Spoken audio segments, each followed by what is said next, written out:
You have found Behind the Lines presented by BetMGM for Week 9 in the National Football League. My name is Stephen Andress, managing editor at thelines.com. Joined each and every week on this show by Christian Cipollini, trading manager at BetMGM.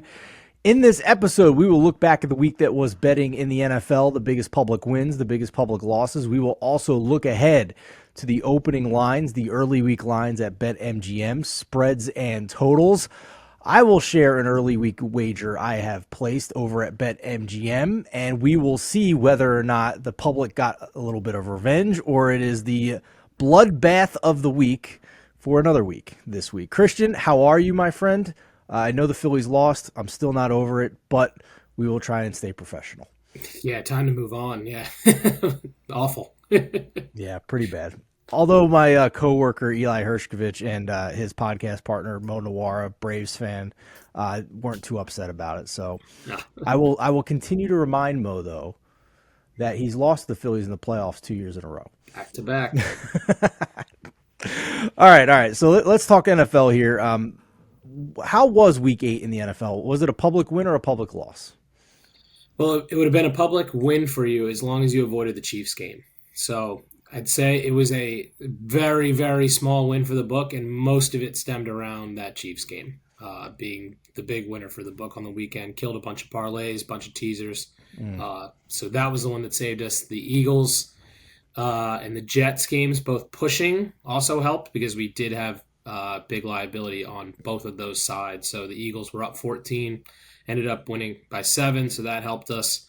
The Jets were losing, but then just pushed that one, which we had liability there. So I'd say those three saved the book from what probably should have been a losing weekend. And then Kansas City being the big one that made it just a very, very small winner. Obviously, none of us knew that Patrick Mahomes was sick until Sunday morning when those reports started to surface. However, I will at least mention the aforementioned Eli and Mo, who were all over the Broncos last week on our sister show, Beat the Closing Numbers. So they're on a hot streak this year. Be sure to go check out that podcast and all the reasons why they liked the Broncos last week and who they like this week. So you mentioned other than that week, it was pretty decent for the public. So what were some of the public wins? Yeah, last night, of course, was the big one. Everyone was all over the Lions. We weren't getting much on the Raiders, and that worked out for the public there. A lot of the 1 o'clock games didn't go in our favor. So Miami was one of them. Minnesota was another.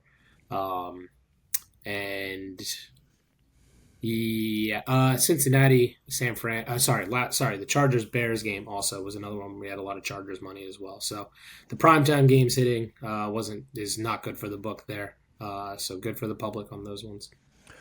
So we are going to talk about the Bengals, but let's work our way through the slate for Week 9 in the NFL with Joe Burrow working his way back from injury and looking really good against San Francisco. But to start the opening week odds at BetMGM, let's begin with Thursday Night Football and the Tennessee Titans and the newest Rookie of the Year du jour candidate. The hype train has already begun, going from 150 to 1 down to around 40 to 1 for Will Levis. He's going to get his second start at Pittsburgh this week with a banged-up Kenny Pickett. Where do we stand here on Tuesday morning for Thursday Night Football?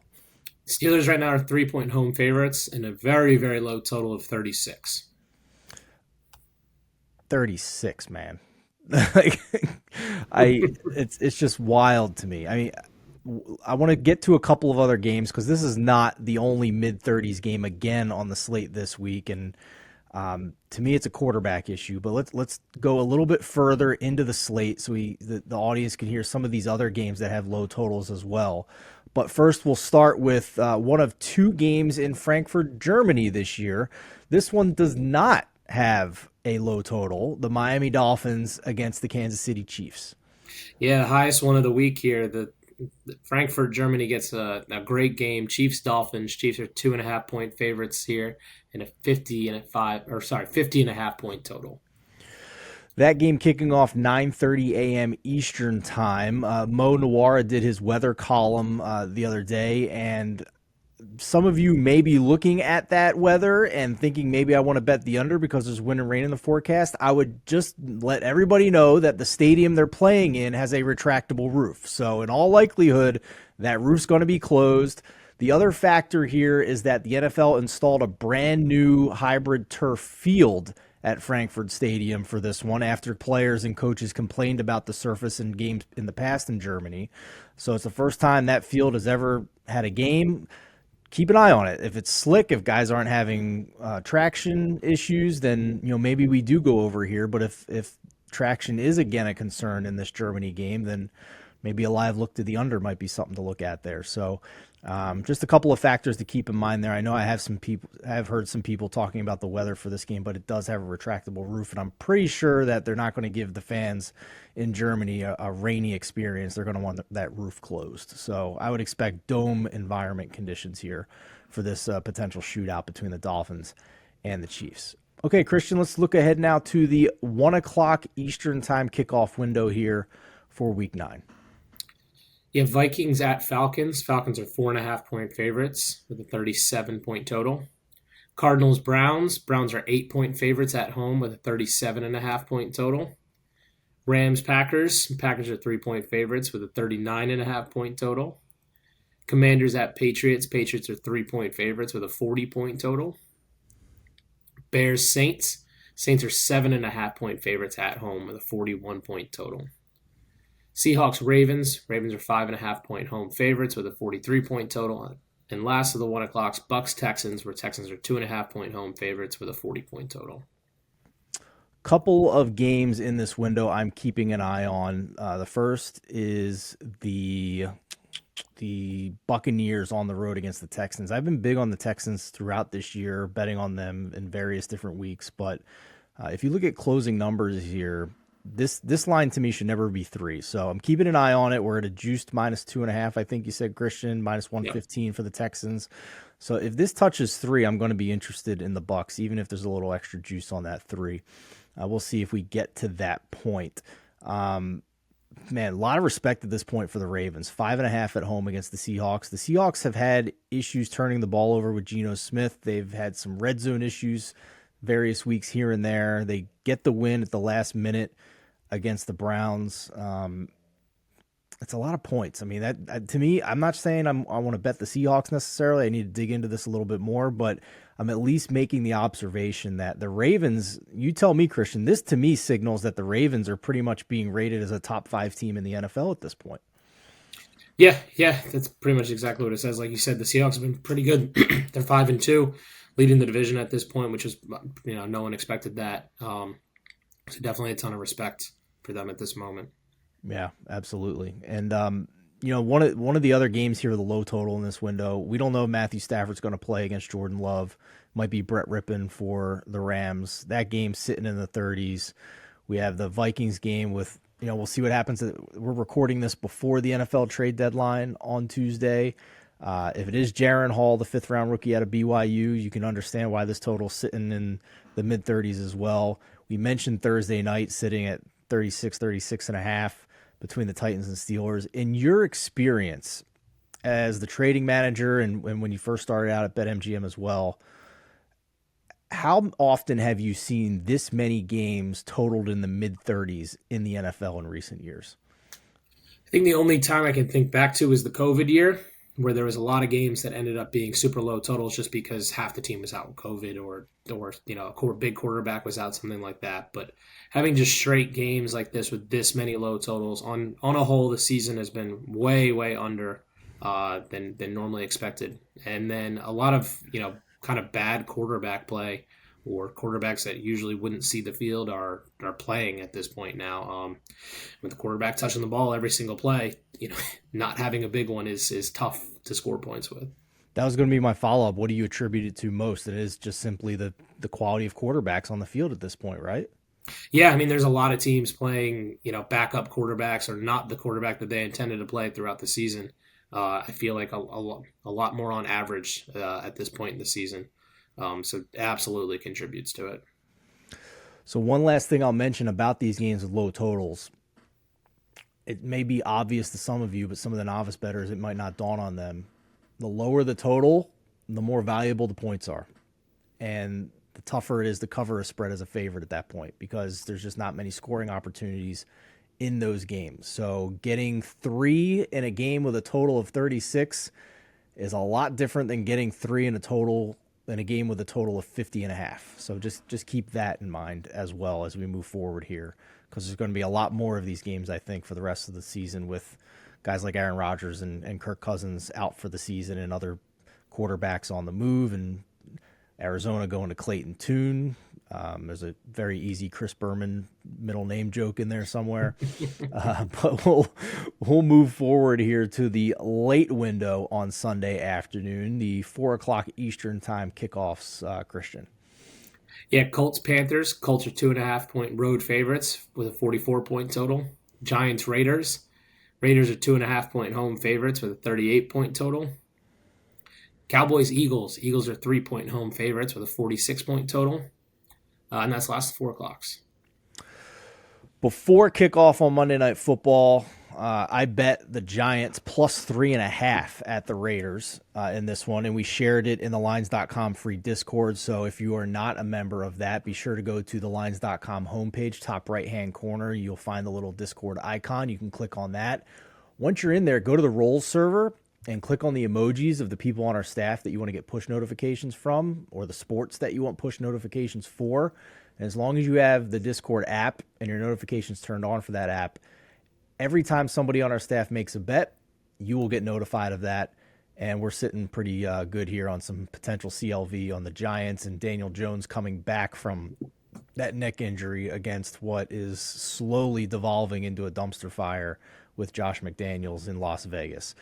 Other than that, in this window, if we were to get a 3 on Carolina at home against Indianapolis, to be honest, I was not impressed with the debut of the new offensive play caller Thomas Brown in Carolina. I was not all that impressed with Bryce Young in that new look offense coming off a bye. However, Gardner Minshew suffered an ankle injury, is probably not going to be 100% in this game. I don't think he's going to miss this game, but I'm not sure he's 100% at this point. He's already one of the lowest graded quarterbacks in the NFL, prone to turnovers. So if we get 3 at home, plus 3 at home for Carolina, I would be interested in that. And Christian, I'm going to ask you one more follow-up here before we get to prime time, because one of the biggest games of the week is obviously Eagles hosting the Cowboys. We're sitting at 3 here. This to me says that there is a very, very small difference between these two teams if they were to be on a neutral field here. Would you agree with that? Yeah, it's kind of that. Plus, division games, they always end up being pretty close as well. So, yeah, it's definitely a small gap. We'll learn a lot about the Eagles in this next few-week window. I think they go Cowboys, Chiefs, Bills, 49ers, Cowboys, something like that. So, The rating on the Eagles is still out, and you'll know it in a few weeks. Absolute murderer's row coming up for the Eagles here, and whether or not the preseason rating is going to stick or not. Very good point by you on that one. If this were to get some Cowboys action and go to 2.5, I'm probably going to take the Eagles here, to be honest with you. I still think they're the most well-rounded team. If you look at that Washington game, although they got off to a slow start, you could make the argument they could have scored a 40-burger or a 50-burger in that game with some of the extra turnovers they had down near the goal line. So I think this offense is firing on all cylinders. I still have a lot of questions about the defense. I'm not going to lie. For whatever reason, they are struggling to stop the pass. So maybe the over is the look here, honestly, in a year full of unders. We'll see. But, I think this is going to be one of the best games of the year. And whether or not the concerns that the market has had with the Eagles in certain weeks this year, fantastic test here once again against the Dallas Cowboys, who have a much better defense, I think most would agree, than the Miami Dolphins, who were banged up when they played them a couple of weeks ago. Primetime window here, and we do have a good Sunday Night Football matchup, and at least an intriguing Monday Night Football matchup as well. But let's start with Sunday night here, Christian. Yeah, Bills at Bengals. Bengals are 3-point home favorites with a 48-point total. And then Monday Night Football, Chargers, Jets. Chargers are 3-point road favorites with a 41.5-point total. Just your personal opinion. Are you surprised the Bengals are 3-point favorites in this game?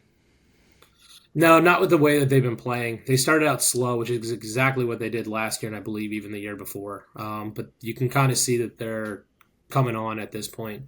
There's a ton of questions on that Bills defense, a lot of injuries there. So I think this one kind of makes sense with where they are at home and the way that they've been playing as of late. I think this game kind of sets up as the one that's going to get a lot of action on both sides, not just because it's a primetime game, but because of where the number sits and the way we've got to this number. If you look back at the playoff game last year, the Bills were a 6-point home favorite against the Bengals, which, a lot of us on our staff thought was silly to begin with, and sure enough, it was. So that was never the right line. The preseason line on this game was Bengals -1. Now we're up to 3. So I've heard arguments from both sides of our staff, Christian. I've heard people saying not only are the Bengals back and they looked great moving the ball, and Burrow only had 4 incompletions against the vaunted 49ers defense, but Josh Allen may be playing banged up. The defense still has a lot of injuries for Buffalo, and they see, hey, that's how we get the 3 on this one. And then you have the other side that's saying it's Josh Allen still. The look ahead was 1. And I don't know how we get to a full 3 here. I mean, that's quite the upgrade for the Bengals at this point, right? I mean, we were talking about the Bengals being maybe a below average team the first month of the season. It's like, it's Groundhog Day again for this team. We see this the last couple of years, and in a span of a couple of weeks, I mean, this line implies that they are top 6 team in the league. Either that or the Bills are not a top 6 team in the league, one or the other, right?